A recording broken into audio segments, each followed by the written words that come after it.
Mill secretly moved into our house while we were on our honeymoon and turned my office into her bedroom. When I told her to leave, my husband said I was overreacting. I came home from my honeymoon to find my mother-in-law had moved into our house without permission. Not just visiting, completely moved in. She transformed my home office, where I run my small business, into her new bedroom and was acting like it was the most normal thing in the world. When I lost it and told her she needed to leave, my husband sided with her and said I was being dramatic and overreacting. That was 6 months ago, and things have only gotten worse since then. When I first met David's mother, Evelyn, she seemed sweet, if a little overbearing. She would call him multiple times a day, ask deeply personal questions about our relationship, and make comments about how no woman would ever be good enough for her perfect boy. I brushed it off at first. I'd dealt with difficult mothers-in-law in previous relationships and figured I could handle it. I had no idea what I was in for. During our 2-year relationship before marriage, there were plenty of red flags. Evelyn would accidentally show up at our date nights. She'd call him in tears over minor issues whenever we were spending quality time together. She once even tried to book herself a room on a weekend getaway David had planned as a surprise for my birthday. But David always made excuses for her, saying she was just lonely since his father passed away 5 years ago. I understood grief, so I tried to be accommodating, even though her behavior often crossed boundaries. When David proposed, Evelyn's interference shifted into high gear. She insisted on coming dress shopping with me and my mom, then spent the entire time pointing out how certain styles wouldn't flatter my figure. She tried to change our venue 6 weeks before the wedding because she had a bad feeling about our original choice. She even attempted to add 15 of her friends to our guest list after we'd finalized everything, claiming they were practically family. Through it all, David kept telling me to just let it go, because that's just how she is. I should have seen it as the warning sign it was, but I was in love and thought that once we were married, things would settle down. Evelyn would realize I wasn't taking her son away, and we'd establish healthy boundaries. Our honeymoon was a dream. 2 blissful weeks in Bali, completely disconnected from the world. No phone calls, no emails, no Evelyn. For the first time since the wedding planning began, I felt like I could breathe. David seemed relaxed too, more affectionate and present than he'd been in months. We arrived home late on a Sunday night, exhausted but happy. As David unlocked the front door, I noticed lights were on inside the house. I immediately tensed up, thinking we might have been robbed. But when we stepped inside, I was hit with an entirely different kind of violation. The living room had been rearranged. There were unfamiliar throw pillows on our couch, a new rug on the floor, and family photos of Evelyn and David that I'd never seen before displayed on our mantel.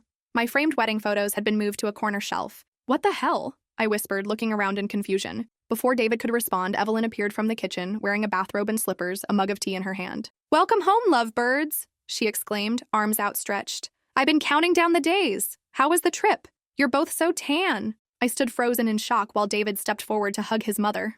"Mom, what are you doing here?" he asked, though his tone was more curious than concerned. "Oh, sweetie, didn't you get my messages? I left a few while you were away.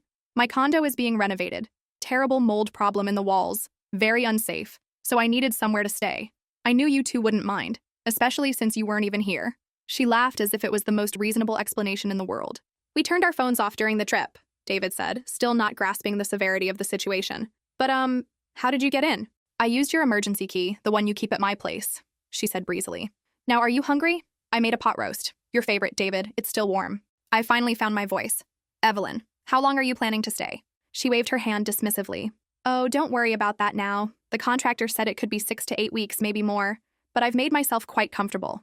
I hope you don't mind. I've set up in that little room you weren't really using, the one with the desk and computer." My stomach dropped. That little room was my home office, where I ran my graphic design business.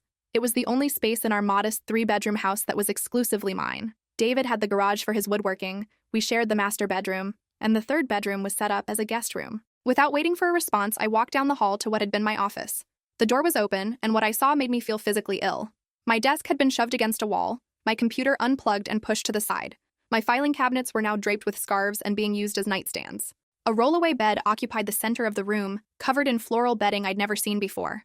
My design samples and client folders had been stacked haphazardly in a corner, and the walls, which had displayed my professional certifications and some of my best work, now featured Evelyn's collection of porcelain bird figurines on newly installed floating shelves. I must have made a sound because suddenly David was behind me, his hand on my shoulder. "Emma, you okay?" I turned to him, expecting to see the same shock and anger I was feeling. Instead, his expression was merely apologetic, like someone who's forgotten to take out the trash, not someone whose mother had invaded our home and commandeered my workspace. "David," I said, trying to keep my voice steady, "did you know about this?" "No, of course not," he said quickly. "But Mom's condo is being renovated, and she needed a place to stay. It's not ideal, but..." "Not ideal? She's moved into my office. Where am I supposed to work?" My voice was rising despite my efforts to stay calm. You could use the dining table, he suggested, as if that solved everything. Just until Mom's place is fixed up. I stared at him in disbelief. The dining table? David, I have client meetings, video calls, and projects that require space and privacy. I can't run my business from the dining table with your mother hovering around. Evelyn appeared in the doorway, her expression a perfect mix of hurt and indignation. I couldn't possibly stay in that tiny guest room. My back would never survive on that flimsy mattress. And this room was just sitting here, barely being used. I thought I was being practical. She sniffed dramatically. But I can see I'm not welcome. David immediately turned to comfort her. Mom, that's not true. Of course you're welcome. Emma's just tired from the long flight. We all are. Let's get some sleep and we can figure everything out in the morning. I couldn't believe what I was hearing. Figure what out? There's nothing to figure out. This is my office, Evelyn. You can stay in the guest room or you can find somewhere else to stay, but you can't just take over my workspace without even asking. Evelyn's eyes welled with tears. I was only trying to help. I cleaned the entire house for you, did all the laundry you left behind, even restocked the fridge so you wouldn't have to go shopping right after your trip. And this is the thanks I get? David looked at me expectantly, like I was supposed to apologize to her. Thank you for cleaning, I said stiffly.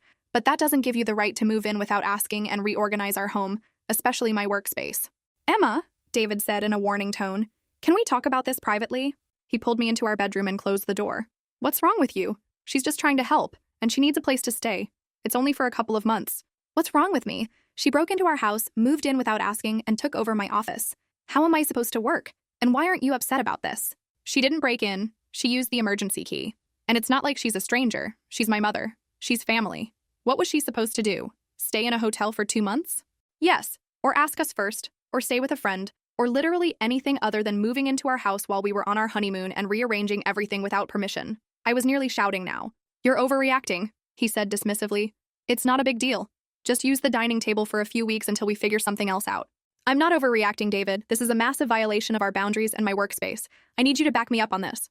He sighed heavily. Look, I'm exhausted. Can we just go to bed and talk about this tomorrow?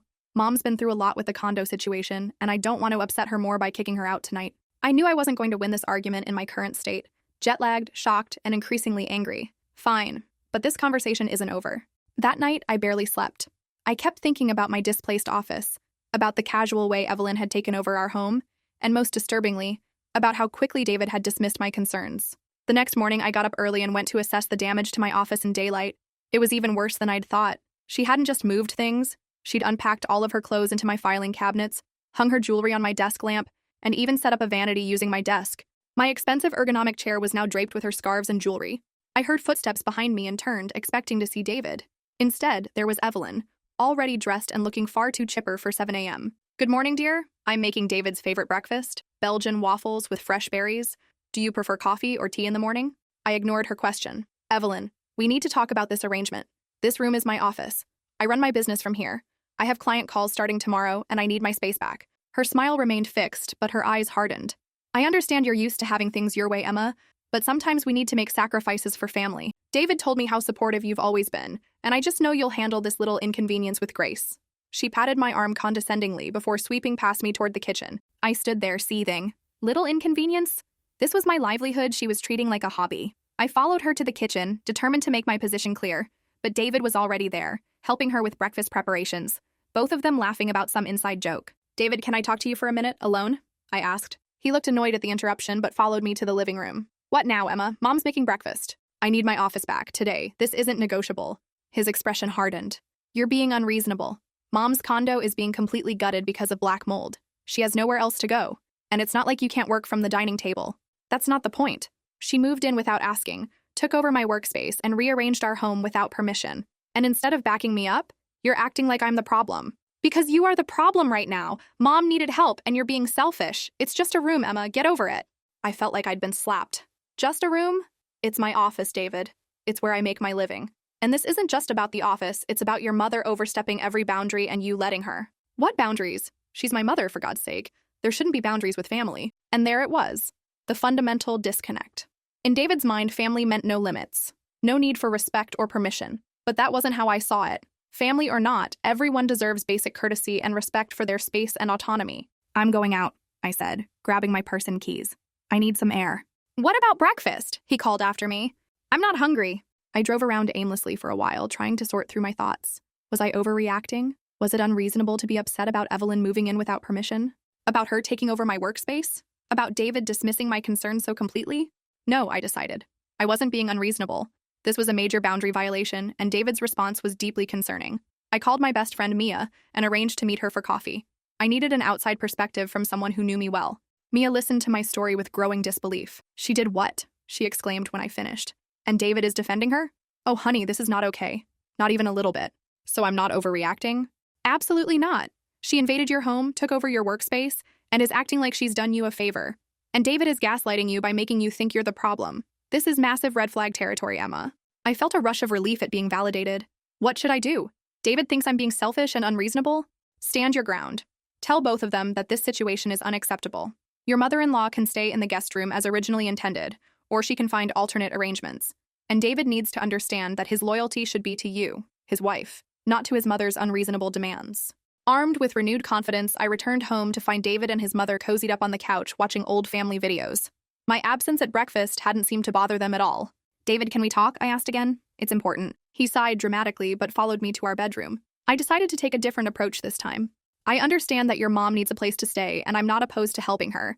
But I need you to understand that what she did, moving in without permission, taking over my office, rearranging our home, was deeply disrespectful to me and to us as a couple. She was just trying to help, he began, but I held up a hand. Listen to me, please. I'm willing to compromise. Your mother can stay in the guest room as originally intended. That's what it's for. But she needs to move out of my office today, and she needs to understand that this is our home, not hers. She can't just rearrange things without asking. He shook his head. The guest room is too small for all her things, and the mattress hurts her back. Can't you just use the dining table for a few weeks? It's not that big a deal. I tried to keep my frustration in check. It is a big deal to me, David. I need my workspace. It's not just about having a desk. It's about having a professional environment for client calls and meetings. The dining room is open to the kitchen and living room. How am I supposed to have confidential client discussions with your mother wandering around? You're being dramatic. Mom's not going to eavesdrop on your calls. That's not the point. The point is that this is our home, and she can't just take over without asking. And you should be backing me up on this, not dismissing my concerns. He ran a hand through his hair in frustration. What do you want me to do, Emma? Tell my mother she's not welcome? Kick her out when she has nowhere to go? No, I want you to tell her that she can stay in the guest room and I need my office back. I want you to stand up for our home and our boundaries. Fine, he said shortly. I'll talk to her. But when he talked to her, it was nothing like what I'd asked for. I listened from the hallway as he gently suggested she might consider moving to the guest room, making it sound like it was his idea and not my demand. Evelyn predictably burst into tears. I just wanted to be helpful, she sobbed. And now I'm being treated like an intruder in my own son's home, after everything I've done for you both. No, Mom, that's not it at all. David backpedaled immediately. Emma's just a bit particular about her workspace, but I'm sure we can figure something out. Maybe we can set her up somewhere else in the house. I'd heard enough. I walked into the room, my patience completely exhausted. Evelyn, I need my office back. Today. You're welcome to stay in the guest room, but my workspace is non-negotiable. Evelyn looked at me like I'd suggested throwing her out into a blizzard. I can't possibly fit all my things in that tiny guest room, and that mattress is torture on my back. David, tell her. David looked between us, clearly torn, before his shoulders slumped in defeat. Emma, can't we just… No, I said firmly. We can't. This is my home too, and I need my workspace. This isn't up for debate. I turned to Evelyn. You have two options. Stay in the guest room or find somewhere else. Those are your choices. The resulting explosion was epic. Evelyn wailed about being unwelcome in her son's home, about my coldness and lack of family values, about how she'd only been trying to help. David accused me of being heartless and selfish. I stood my ground, despite feeling like I was the only sane person in a house full of lunatics. In the end, Evelyn compromised by agreeing to move to the guest room, but only after extracting promises from David about upgrading the mattress, expanding the closet space, and adding a television, all at our expense. David agreed to everything without consulting me, further emphasizing where his loyalties lay. That should have been the end of it, but it was just the beginning. Over the next few weeks, Evelyn made it her mission to punish me for my cruelty. She would accidentally schedule loud phone conversations during my client calls. She'd use the blender or vacuum right outside my office door when I was in important meetings. She'd enter my office without knocking, claiming she forgot it was my workspace now, not her bedroom. David saw none of this. He was at work during the day when most of her sabotage occurred, and he dismissed my complaints as paranoia when I tried to tell him what was happening. She's just adjusting, he'd say. Give her time. 6 weeks turned into 2 months, and still there was no progress on Evelyn's condo. When I suggested David call the contractor to check on the timeline, he accused me of trying to rush his mother out. When I mentioned looking into extended stay hotels as an alternative, he called me heartless. When I asked Evelyn directly about her renovation plans, she burst into tears and claimed I was making her feel unwelcome. By the 3-month mark, I was at my breaking point. My business was suffering because I couldn't concentrate with Evelyn's constant interruptions and passive-aggressive behaviors. My relationship with David was strained to the limit because he consistently took his mother's side in every dispute, and my mental health was deteriorating from the stress of living with someone who seemed determined to drive me out of my own home. I reached out to David's sister, Natalie, hoping for some insight or support. She listened to my story sympathetically before dropping a bombshell. "Emma, I hate to tell you this, but there's no renovation happening at Mom's condo. I felt like the floor had dropped out from under me." "What do you mean?" "I mean, she's lying. I went by her place last week to pick up some family photos I wanted to frame, and everything was fine. No construction crews, no mold remediation, nothing. Her condo is exactly the same as it's always been." I was stunned into silence. Evelyn had fabricated the entire renovation story to worm her way into our home, and David had fallen for it. Or worse, had known all along and lied to me too. Armed with this new information, I confronted Evelyn when David was at work. "I know there's no renovation, Evelyn. I know you lied to move in here." Instead of denying it, she smirked. "It took you long enough to figure it out. What are you going to do, tell David? He'll never believe you over me." "Why?" I asked, genuinely baffled. "Why would you do this?" "Because he's my son," she said, as if that explained everything. "He belongs with me, not with some career-obsessed woman who can't even give him children yet." She spat the last words like an accusation. I was floored by her venom. "We've been married less than 6 months. We're not even trying for children yet." "Exactly my point. Your career comes first, not my son's needs. He needs a family, and you're too selfish to give him one." I was too shocked to respond.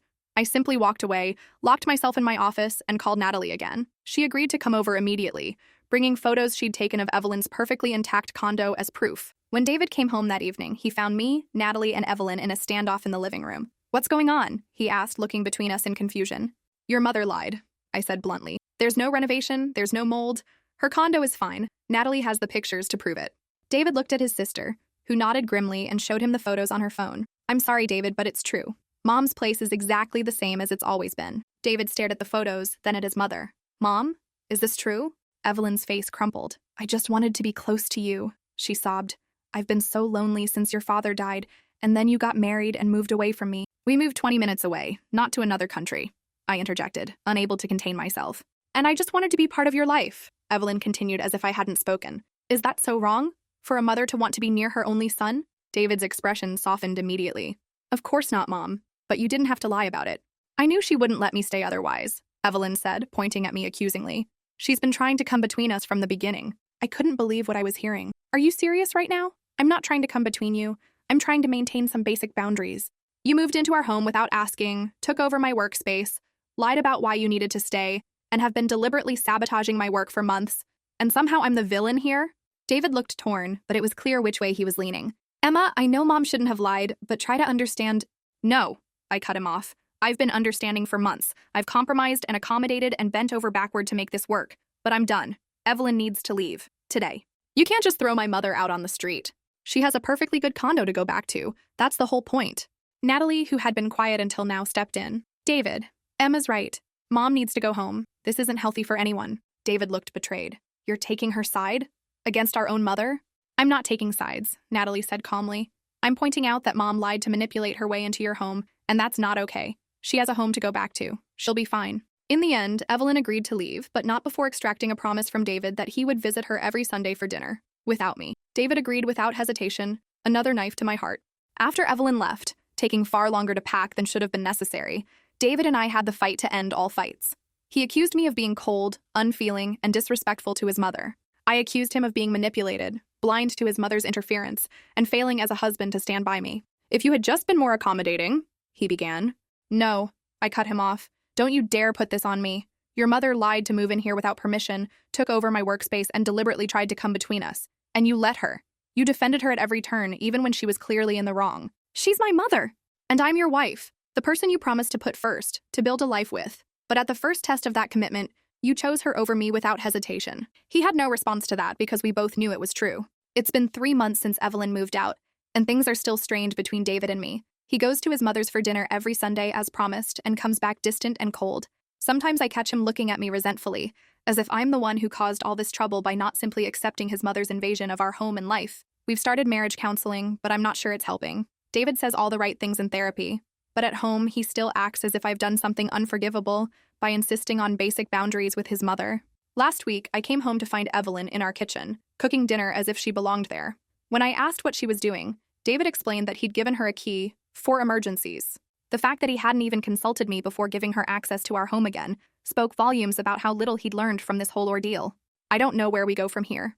I love David, but I can't spend the rest of my life competing with his mother for first place in his heart and home. I can't live with someone who disregards my boundaries and dismisses my concerns.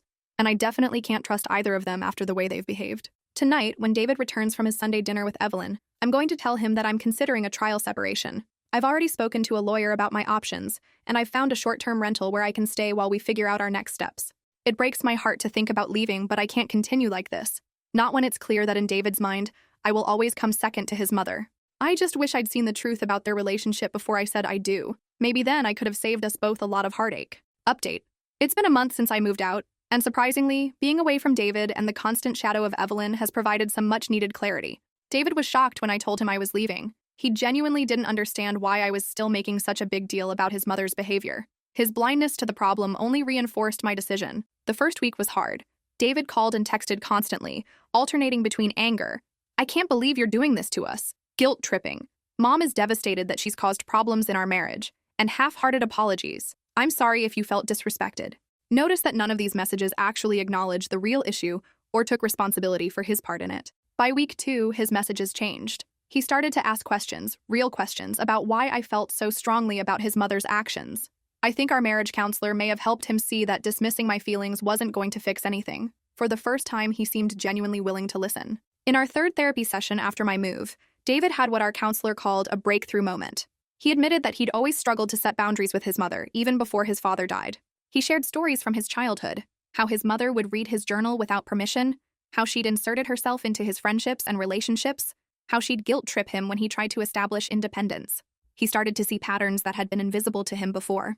Last Sunday, instead of going to his mother's for dinner, David asked Natalie to accompany him to a family counseling session with Evelyn. According to Natalie, it didn't go well initially. Evelyn stormed out twice. But by the end, there seemed to be some grudging acknowledgement from Evelyn that her behavior had been inappropriate. Yesterday, David came to the rental where I'm staying. He brought dinner and a handwritten letter of apology, not just for the situation with his mother, but for years of putting her needs and feelings above mine. He acknowledged that he'd been conditioned to prioritize his mother's happiness at the expense of his own well-being and relationships, and that he was committed to breaking that pattern. "I'm not asking you to come home right now," he said after I read the letter. "I know I have a lot of work to do to rebuild your trust, but I hope you'll give me the chance to show you that I can be the husband you deserve, the one who puts you first, who respects your boundaries and who stands by you no matter what." I told him I appreciated his words but needed to see sustained change before considering reconciliation. We agreed to continue both individual and couples therapy, and to date each other again, starting with one night a week, to rebuild our connection outside the shadow of his mother's influence. I don't know if our marriage will survive this. The damage done by Evelyn's invasion and David's betrayal runs deep, and healing will take time. But for the first time in months, I feel hopeful that real change might be possible. David seems genuinely committed to untangling himself from his unhealthy relationship with his mother and to building a stronger, healthier partnership with me. As for Evelyn, she's still Evelyn. She sent me a text last week that read, "I hope you're happy with what you've done to this family." I didn't respond. Her opinion of me no longer matters. What matters is whether David can truly commit to putting our marriage first. Time will tell. For now, I'm focusing on rebuilding my business, which suffered during those chaotic months, and on taking care of my own mental health. Whatever happens with David, I know I'll be okay. I've rediscovered my strength through all of this, and I won't compromise it again. Not for David, not for Evelyn, not for anyone.